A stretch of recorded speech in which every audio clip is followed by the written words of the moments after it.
32 do livro de Isaías.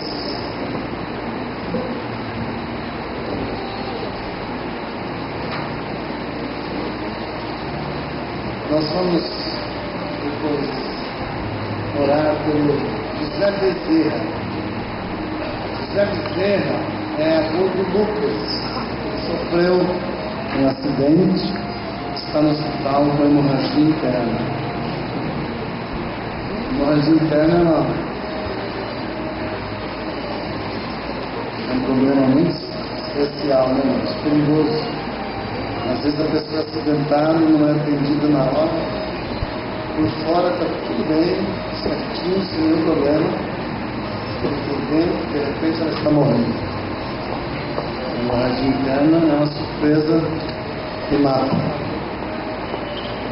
Vamos orar para os médicos descobrir aonde teve uma veia, o que é que aconteceu, né? Às vezes um acidente te leva você quebrar uma costela e acaba ferindo um pulmão ou cortando uma artéria interna. E a pessoa morre com uma hemorragia interna. E por fora está bonito, não tem problema nenhum. Vamos orar. Antes de nós lermos a Bíblia, vamos orar. Pai amado, nós não sabemos qual é o quadro do Senhor José. Pai, tem misericórdia, estende a tua mão de graça. Ó Deus, que ele acha plantonista, especialista na área, para que possa atendê-lo o mais rápido possível. Ó Deus, que hemorragia interna nós não sabemos até que ponto a pessoa vai suportar. E eu quero pedir que o Senhor toque no seu João Bezerra, seu José Bezerra. O Senhor faça uma obra com Deus. Salva aquele homem, liberta, dê mais uma chance para ele. Ó Senhor, abençoa Lucas, tira toda a preocupação dele, estenda a tua mão de graça sobre o favor dele. Eu te peço em nome de Jesus. Amém?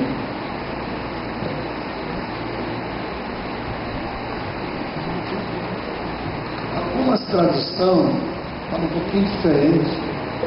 Se a sua falar um pouquinho diferente, não se preocupe, tá? Porque a mensagem é a mesma.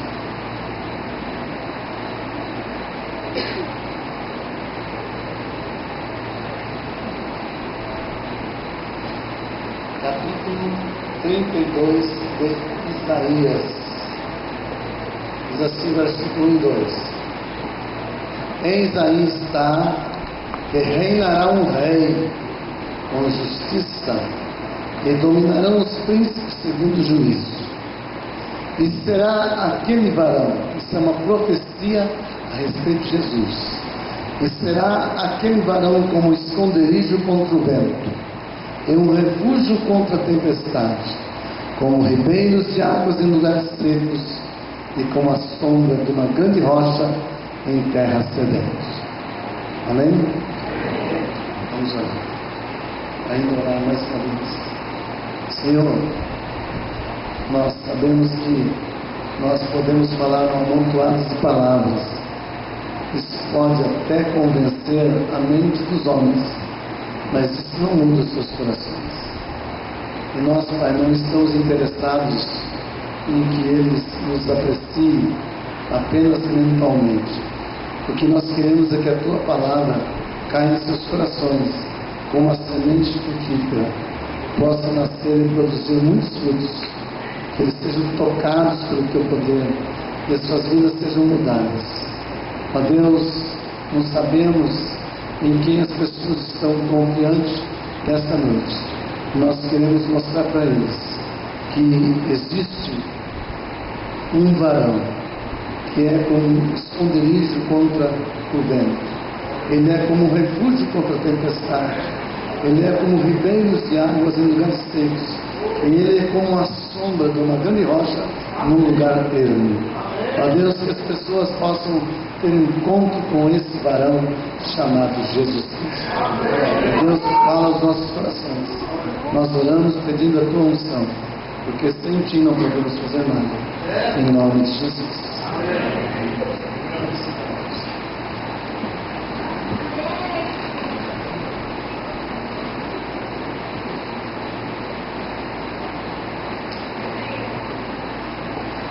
semana passada, uns dias atrás, nós vimos a retrospectiva dos 100 anos, né, do grande acidente, ou incidente que aconteceu no mar a respeito de um grande navio, né, que você já deve estar sabendo qual, né? Existe até um filme, né, que passa o nome Titanic, e o grande Titanic foi, até agora, 100 anos depois, ele fez um século, esse ano ele vai fazer um século que ele naufragou. Então, vamos contar um pouquinho da história do Titanic. Corria o ano de 1912. O Titanic preparava-se para sua viagem inaugural. Construído com a melhor tecnologia da época, o navio foi apresentado ao público como obra-prima das mãos humanas, capaz de resistir os maiores tempestades. Nada poderia afundá-lo. Essa era a segurança. Anunciavam as manchetes dos principais jornais. É impossível afundar o Titanic. No dia previsto para zarpar, os cais transformou-se em festa. Ouvia-se aqui e ali um burburinho das despedidas. Maridos beijavam as suas esposas, filhos abraçavam os pais, e as famílias inteiras embarcavam, aguardando a hora da partida. O momento chegado, esse navio, ele trouxe tanta expectativa para o povo, que antes mesmo do navio ser construído, os ingressos já tinham sido esgotados. Então, a expectativa, né, das pessoas para viajar, fazer um transatlântico, né, com esse navio. O momento chegara, o navio afastou-se lentamente dos cais, enquanto os passageiros acenavam para os parentes que ficavam em terra. O clima era de segurança e de toda prova. A tripulação inspirava tranquilidade. Ninguém jamais imaginaria o pior. 5 dias depois veio a tragédia. O navio chocou-se com um iceberg, as águas invadiram os porões, e aquele imenso transatlântico, indestrutível aos olhos dos homens, não foi capaz de resistir à força das águas. Enquanto a orquestra tocava o clássico evangélico, mais perto quero estar. Lembra do hino? Mais perto quero estar. Então a orquestra é uma sinfonia que eles apresentam em cima dos navios, né, que faz esses trajetos, né, panorâmicos. Então a orquestra tocava maravilhosamente, né, o hino Mais Perto Quero Estar. O Titanic lentamente submergia e levando consigo centenas de passageiros. Mais ou menos 1.500 pessoas morreram naquele naufrágio. Essa é uma história que se repete todos os dias na vida de milhões de pessoas ao redor do mundo. Sonhos evaporam-se da noite para o dia, expectativas são desfeitas da mesma forma como se destroem os castelos de areia. O desespero toma conta dos corações decepcionados. Que pena! Aquela personalidade forte que parecia invulnerável, né, suficiente em si mesmo, não consegue suportar os ventos do casamento destruído, trazendo para nós, pessoalmente falando, assim como esse Titanic que trazia grande segurança para o povo, assim são muitas pessoas. Eles estão tão seguros de si mesmos, eles acham que nunca vão ser abalados, mas muitos, milhões de pessoas, seus sonhos são destruídos da noite para o dia, né? Seus castelos se desfazem como os jovens que lá na praia fazem aqueles castelos de areia, né? Enquanto a onda não vem, o castelo permanece de pé. A hora que a onda vem, engole todo aquele trabalho artístico, né? E a palavra de Deus, ou melhor, a circunstância, né? Daquela personalidade forte e vulnerável, suficiente em si mesmo, né? A pessoa está segura de si, ele acha que nunca vai cair, ele acha que nunca ele vai ser envolvido, né? De repente, seus filhos se envolvem com drogas, de repente, o emprego trazia tanta segurança, de repente, tantos anos, extrema dedicação no emprego, de repente o patrão chama e diz assim: olha, de amanhã em diante você está dispensado do seu trabalho. E às vezes, quem sabe, a pessoa não suporta, acaba descendo, né, ao fundo do poço, onde não vê nenhuma saída, né? Quantas pessoas, quantos Titanics da vida, né, que são desmoronados da noite para o dia. Você tinha uma confiança absoluta, que você estava de pé, financeiramente ninguém podia te abalar, emocionalmente seu lar estava de pé, você achava que nunca seria abalado seu casamento, e quem sabe seus filhos, tudo indo bem, estudando, de repente você tem uma notícia desagradável, né? Que eles estão fazendo coisas que destroem a própria vida. E de repente você se vê num poço sem saída. O Titanic desmorona. E os problemas não têm como ser resolvidos. Isso acontece diariamente na nossa vida, quando nós relacionamos a nossa história com essa história do Titanic. Estamos lendo na Bíblia e vimos algumas coisas, de alguns elementos que passaram pelos mesmos problemas. Por exemplo, Pôncio Pilatos, né, governador da Judéia, fez a sua posição um Titanic, segurança para si mesmo, né? Julgando Jesus, ele não queria negar o seu Senhor. César Augusto era o rei de Roma, e ele, agora Pôncio Pilatos, queria agradar César Augusto. E agora, mediante a pressão dos fariseus que queriam crucificar Jesus, e condenavam Pilatos: se você não crucificá-lo é porque você não é amigo de César. E Pilatos queria garantir o seu trono, queria garantir o seu Titanic, mas infelizmente Pôncio Pilatos entregou Jesus. 6 anos depois foi chamado para Roma para se defender de uma acusação por haver matado um grupo de samaritanos que, conforme a história, veio a suicidar-se. Veja bem, esse grupo samaritano estavam fazendo sacrifícios na sua igreja, no seu local, e dizem que a mandada de Pilatos fizeram uma conspiração contra os samaritanos e derrubaram as torres e mataram todas as pessoas. E agora, 6 anos depois da crucificação de Jesus, esse homem é chamado para Roma para depor, né? E a história diz que a sua esposa Prócula se converteu na noite do julgamento de Jesus. Ela dizia para Pilatos: Pilatos, não condena este homem, porque essa noite eu não pude dormir por causa dele. Essa história da história da esposa de Pilatos está no capítulo 27, versículo 19 do livro de Mateus. E infelizmente Pilatos não ouviu sua esposa e entregou Jesus para ser crucificado. 6 anos mais tarde, Pilatos é levado para Roma e é condenado.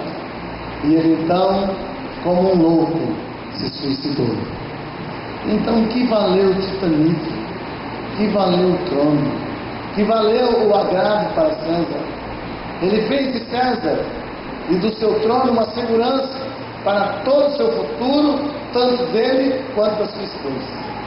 e de repente desmoronou o trono. Judas também fez um Titanic para si. Com 30 moedas de prata, ele disse: eu vou me enriquecer, e entregue Jesus.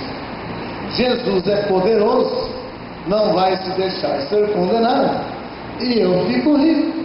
Capítulo 27, verso 3 a 5 do livro de Mateus. Então Judas traiu o seu mestre, vendendo Jesus por 30 moedas de prata, construindo assim o seu Titanic. Mas para a infelicidade de Judas, as 30 moedas não lhe deu felicidade. Pelo contrário, o dinheiro que ele arrecadou com a morte de Jesus, ele lançou no templo, e os sacerdotes entenderam que aquele dinheiro era maldito, amaldiçoado, compraram um campo do oleiro, um campo para sepultar as pessoas comuns. E Judas foi até a beira de uma estrada, pegou uma corda, colocou no pescoço e suicidou-se.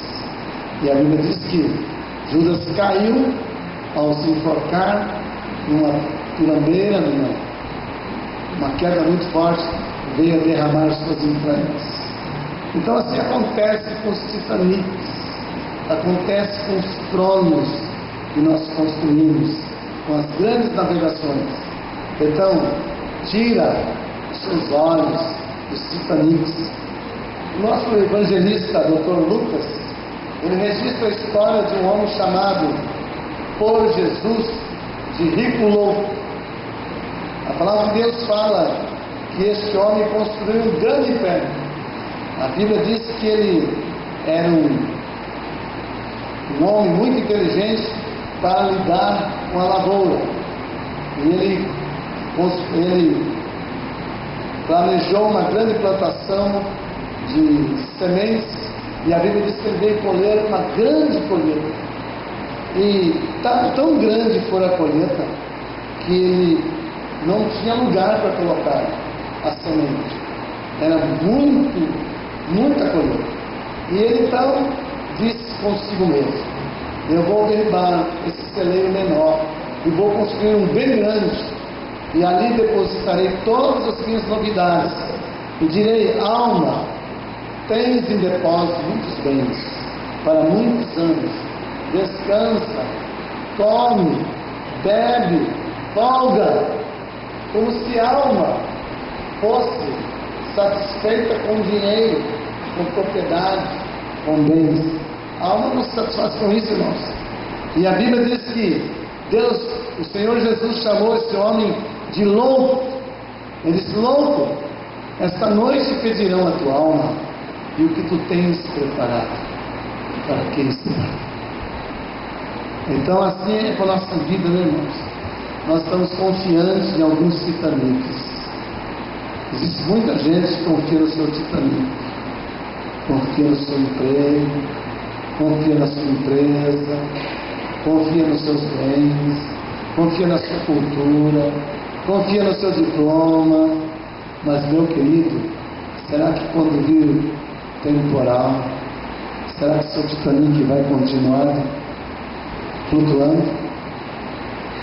Precisamos estar preparados, porque não sabemos o dia nem a hora que a tempestade vai nos alcançar. Jesus disse: no mundo tereis aflições. É preciso que estejamos preparados para todo e qualquer momento. Não é só quando as coisas vão bem. E às vezes nós estamos tão bem que esquecemos de Deus. E aí quando vem o vendaval, vem a tempestade, nós não temos aonde procurar socorro. A Bíblia fala no capítulo 12 do livro de Atos que Herodes fez um trono, ou melhor, fez do seu trono um Titanic, e pensou que estava seguro para sempre. Herodes era um político. Herodes era filho de judeu e romano, e ele é um homem muito conhecido, e ele ganhou o privilégio politicamente de ser bem quisto por César Augusto na época de Pôncio Pilatos. E Herodes governava uma província. Vocês se lembram quando Jesus foi levado a Pilatos? Ele não sabia como julgar Jesus, não tinha com que julgar. Ele disse: eu vou mandar você para o seu povo lá, mandar você para Herodes. Chegou lá, Herodes zombou de Jesus, criticou Jesus, fez o maior estardalhaço, zombou, criticou, e Jesus não respondeu nenhuma palavra. Jesus não perde tempo com o fariseu. Jesus não respondeu nada, porque ele queria que Jesus fizesse um espetáculo lá no palácio dele, fizesse alguns milagres, algumas mágicas, e Jesus nem respondeu o que ele perguntou. Falou: como é que você é rei? Não responde nada. Mandou Jesus de novo para Pilatos. E esse Herodes, ele construiu um trono, construiu um Titanic, e num dia especial, ele politicamente havia atendido o povo, o seu povo, e os judeus queriam alguma coisa especial de César, e ele então foi como dizer, politicamente prometer para esse povo essas coisas, e recebeu uma oblação, quer dizer, do povo. O povo glorificou, bateu palmas, e alguém disse assim: este homem fala tão bonito, ele é tão poderoso no seu discurso, que nem Deus falaria como ele. E Herodes, em vez de prestar essa homenagem, essa glória para Deus, Herodes chamou para si aquela glória. E a Bíblia diz aqui no capítulo 12, verso 20 a 25 do livro de Atos, diz que Herodes, em vez de glorificar Deus, ele aceitou aquela homenagem. E a Bíblia diz que Deus não pode deixar o arrogante crescer. Deus termina fulminantemente qualquer arrogante. A arrogância não cresce no reino de Deus. A soberba, o orgulho vai cair por terra. Herodes se gabou, ele achou que era um Deus, pois os Césares daquela época, os reis daquela época, tudo que eles queriam era ser adorado como rei. E agora, por incrível que pareça, o seu povo está dizendo a voz de um Deus, não a voz de um homem. E ele disse: é isso mesmo. E se sentiu como um Deus. A Bíblia diz que Deus liberou um anjo e mandou tocar em Herodes.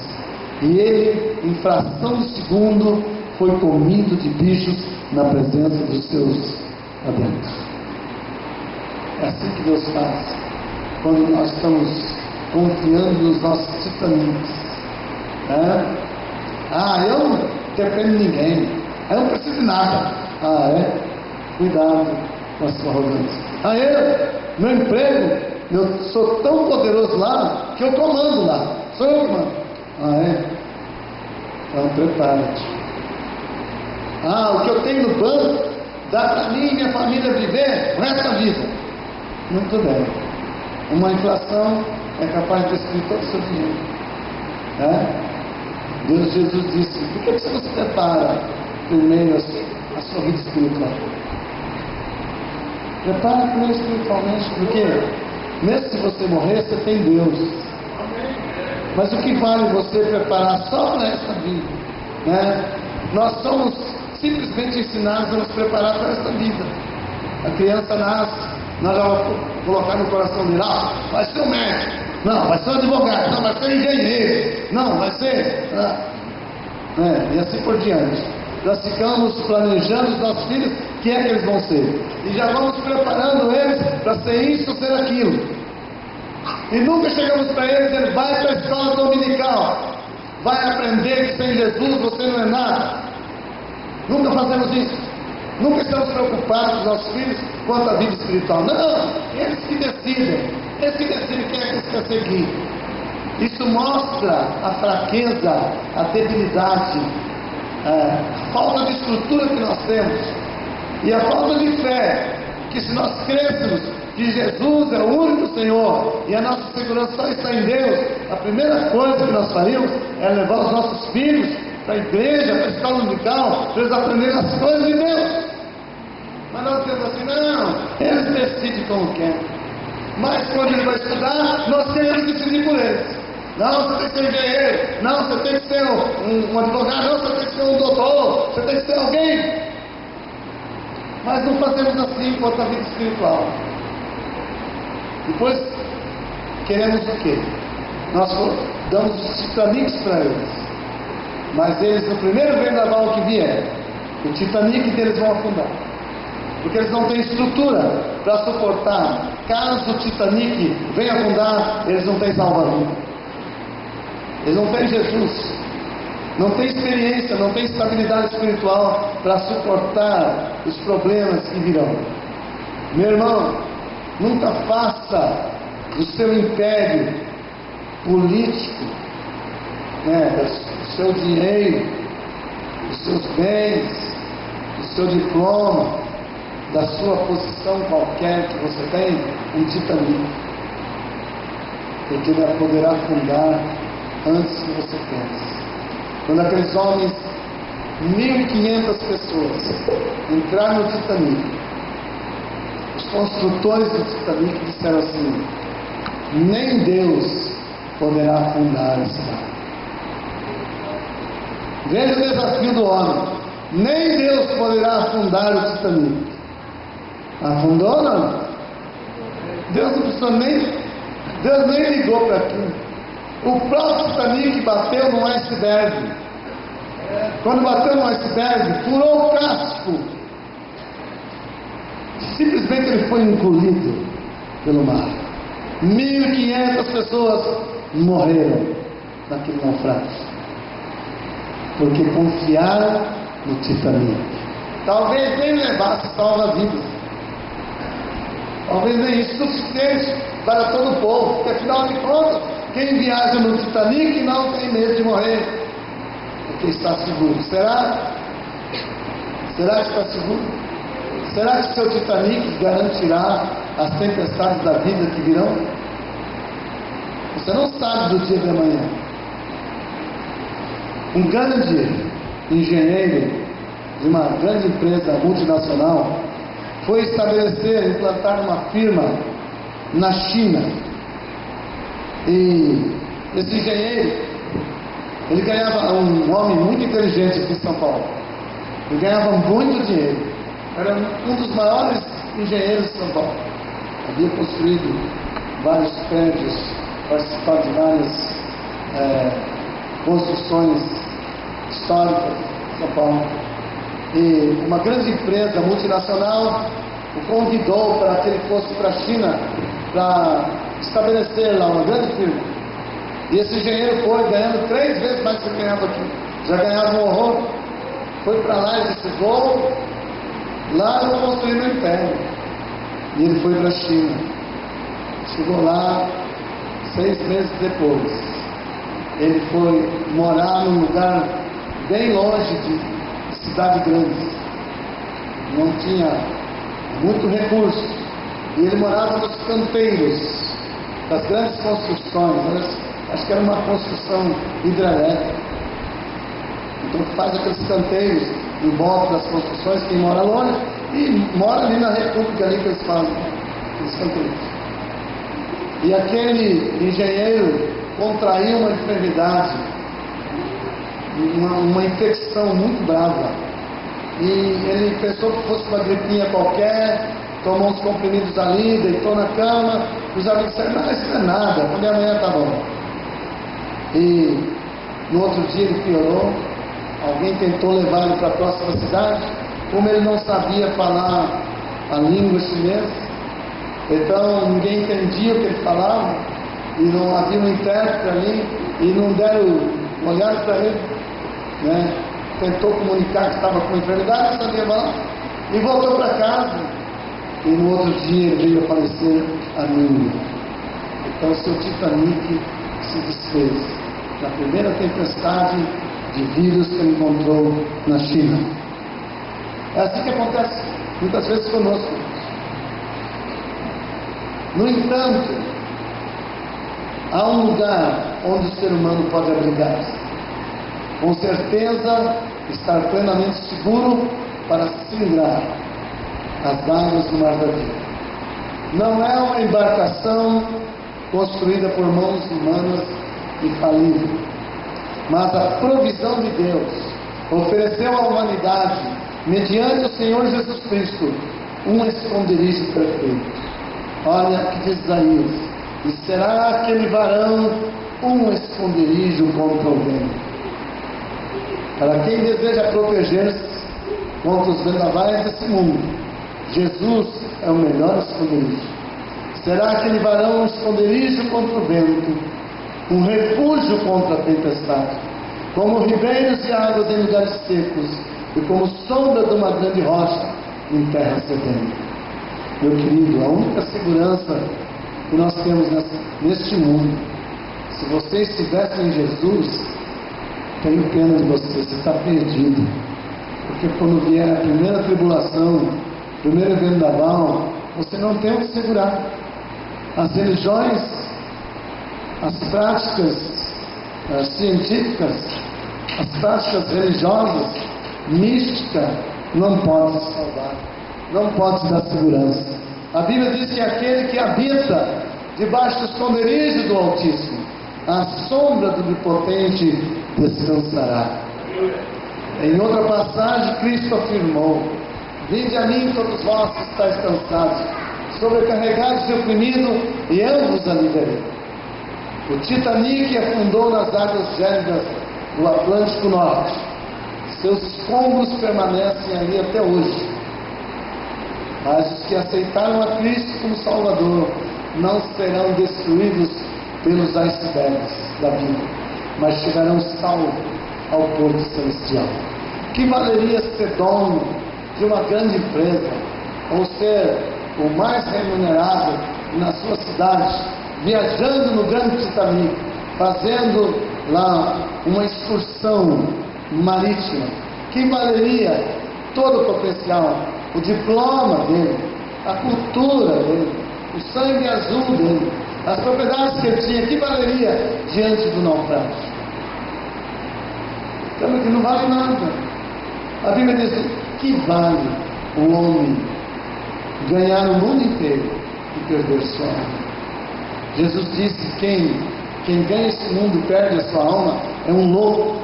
Jesus disse: louco, esta noite perderão a tua alma, e que tu tens preparado para quem ficará? O Titanic afundou,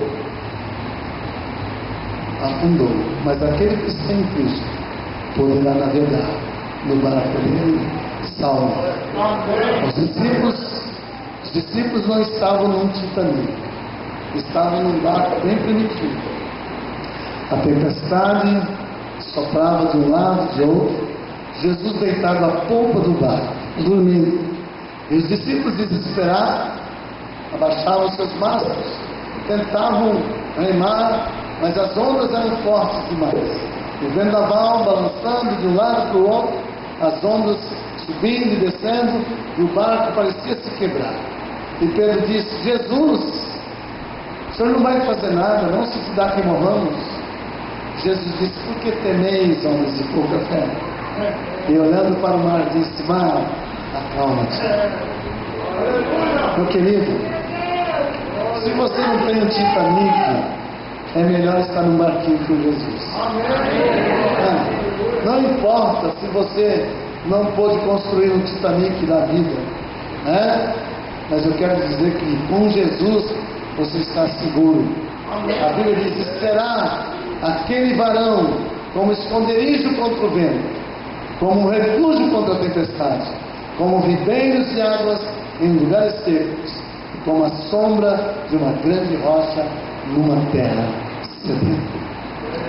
É Jesus. Amém? Vamos ficar de pé. Glória a Deus. Tira seus olhos do seu Titanic. Não sei o nome do seu Titanic. Pode ser que seu Titanic seja seus bens, seja sua conta bancária. Pode ser que seu Titanic seja seu emprego. Pode ser que seu Titanic seja sua propriedade. Pode ser que seu Titanic seja seus talentos. Você confia muito no seu talento. Mas você não sabe que enfermidade pode lhe assaltar no meio do caminho. A gente está vivo hoje, amanhã não sabemos. Mas é por isso que nós estamos convidando você para entrar não no Titanic da confiança pessoal do Senhor, mas no Titanic de Jesus. Se estiver no barco dele, um cântico que a gente cantava assim: com Cristo no barco tudo vai muito bem, vai muito bem, vai muito bem. Com Cristo no barco tudo vai muito bem, e passa o temporal. O Titanic não conseguiu vencer o iceberg. Jesus e os discípulos conseguiram vencer a tempestade.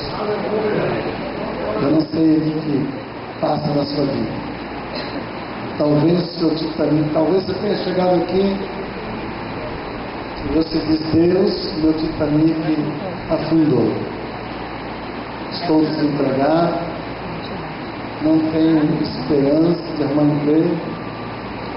Talvez o negócio que você fez, que ia ganhar muito dinheiro, não deu certo.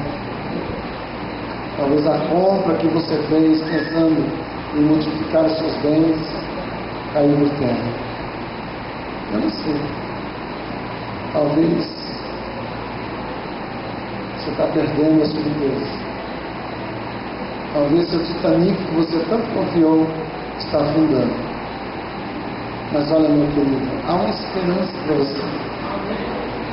A palavra de Deus diz que será aquele varão como esconderijo contra o vento, como refúgio contra a tempestade, como ribeiros de águas em terra seca, como a montanha que faz uma grande sombra numa terra seca, uma sombra num lugar onde faz o sol, como no Oriente Médio, a 55 graus abaixo da sombra. Você imagina lá no sol como que é. Uma montanha que faz uma sombra é muito bom. Como é gostoso você, diante do sol, você encontra uma sombra. Como é bom. Jesus quer ser essa sombra sua. E essa sombra, ele pode ser na vida financeira. Essa sombra pode vir a você como um emprego.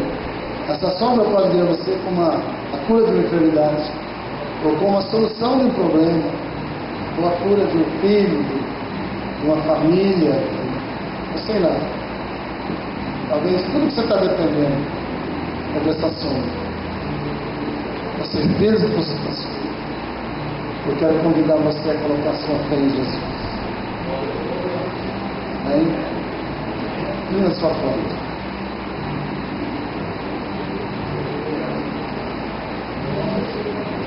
Pai amado, hoje nós estamos no barco da vida. E quem sabe nós colocamos nossa confiança nos nossos Titanics. Mas nada nesse mundo é confiável sem ti, Jesus. Os bens materiais que temos, eles podem ser dissolvidos num piscar de olhos. As nossas propriedades poderão perder os valores.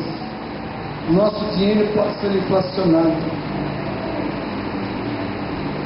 Nós sabemos que na Europa Central, no mundo europeu, que alguns anos atrás, eles até duvidaram que Deus existia, por causa de tanto dinheiro que eles tinham. Eles não precisavam de Deus. Perguntaram se Deus existia para uma pessoa alemã, ou uma francesa, ou uma pessoa inglesa, ou quem sabe de outros países italianos como Espanha, Portugal, era ignorância. Falar de Jesus e Deus era ignorância para eles, porque o dinheiro deles valia tudo. O euro era o Deus deles. E agora, para entre pouco tempo, tudo se desvalorizou. A crise entrou. Os países do primeiro mundo estão na dificuldade. Nós te louvamos porque não estamos passando por essa crise no Brasil. Te agradecemos por estar no Brasil nesse momento. Lá eles estão tendo que apertar o cinto. Lá eles estão tentando salvar vidas e não encontram, porque o Titanic da confiança deles, o barco da vida chamado euro, caiu por terra. O dólar perdeu o valor. Os homens não têm emprego. Eles estão querendo vir para cá, para o Ocidente, querendo vir para o Brasil, como um lugar de subterfúgio. Senhor, mas nós sabemos que nem o Brasil também pode garantir nada. Só o Senhor pode garantir. O Senhor é o nosso refúgio. O Senhor é a nossa fortaleza. O Senhor é o nosso braço seguro. Sem Ti, Jesus, estaremos perdidos. Mas nós queremos lançar nossa fé, nossa confiança. Queremos convidar o Senhor para o nosso barquinho. Porque se o Senhor estiver no barco da nossa vida, pode vir vendaval, pode vir furacão, pode balançar o barco, pode tentar afundar, não vai afundar. Porque Tu és o dono de tudo. Tu quem comanda o universo. Todas as coisas estão nas Tuas mãos. Tu és o Criador. Jesus, muito obrigado, porque nós temos o piloto dos pilotos. Deus, nós temos o comandante que comanda a nossa vida. Nós fazemos de Ti, o Pai, o mestre, o comandante da nossa noite. Muito obrigado por essa noite. Te agradecemos por tudo em nome de Jesus. Amém? Tira a sua fé do seu caminho. Olha para Jesus. Eu não sei se nossos músicos tocam, mas é uma música antiga. Fala assim: sem Jesus não dá. Dá lá? Dá para cantar? Pegando esse surpresa aqui, né? Eu não falei que ia cantar isso. Os irmãos já cansaram também? Queria cantar com vocês, sem Jesus não dá? Vamos lá, vamos cantar. Os que confiam no Senhor são como os montes de Sião, que não se abalam. Vamos, irmão. Os que confiam no Senhor são como os montes de Sião, que não se abalam.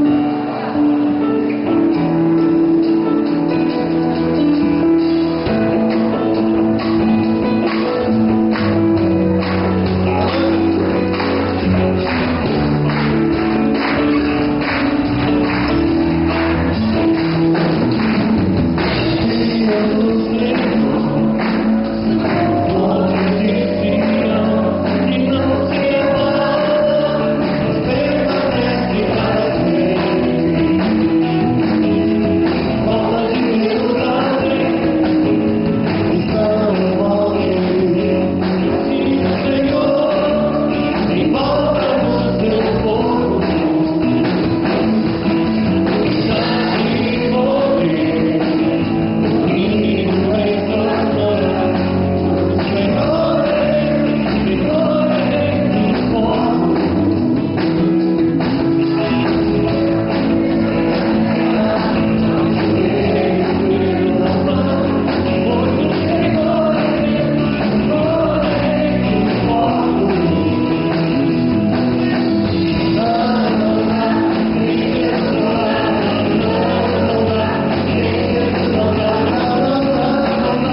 Jesus disse assim: sem mim não podeis fazer nada. Em vão constrói os que edificam, porque se ele não abençoar a sua construção, ela vai vir por terra. Seus negócios vão vir por terra. Nada flui sem Jesus. É duro o homem entender, porque ele acha que ele é capaz, ele não precisa de Deus. Você precisa de Deus.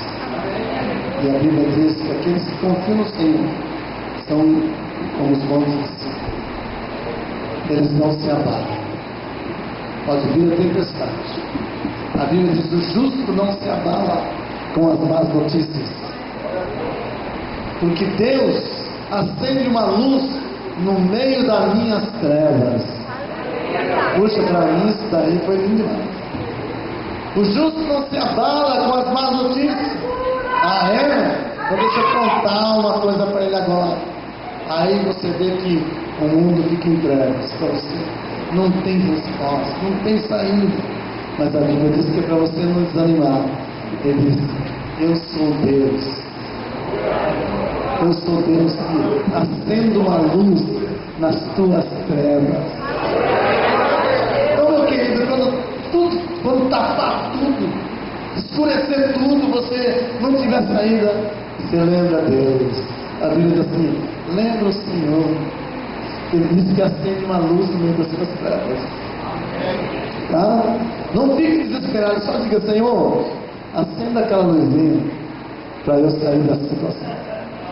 A Bíblia diz: em Deus, Ele é o Deus da saída da morte. A Bíblia diz assim que Ele é o Deus que te acumula de benefícios todos os dias. E que esse Deus é que tem a saída da morte. Quando o diabo estiver te fechando, parece que vai te matar, lembre-se que esse Deus tem a saída da morte. E Ele acende uma luz no meio da tua terra. Amém? Dê um abraço para o irmão. Dê uma glória a Deus. Com certeza. Não esqueça do folheto, se você quiser ajudar a propagar aí a nossa festa do dia 28 aqui na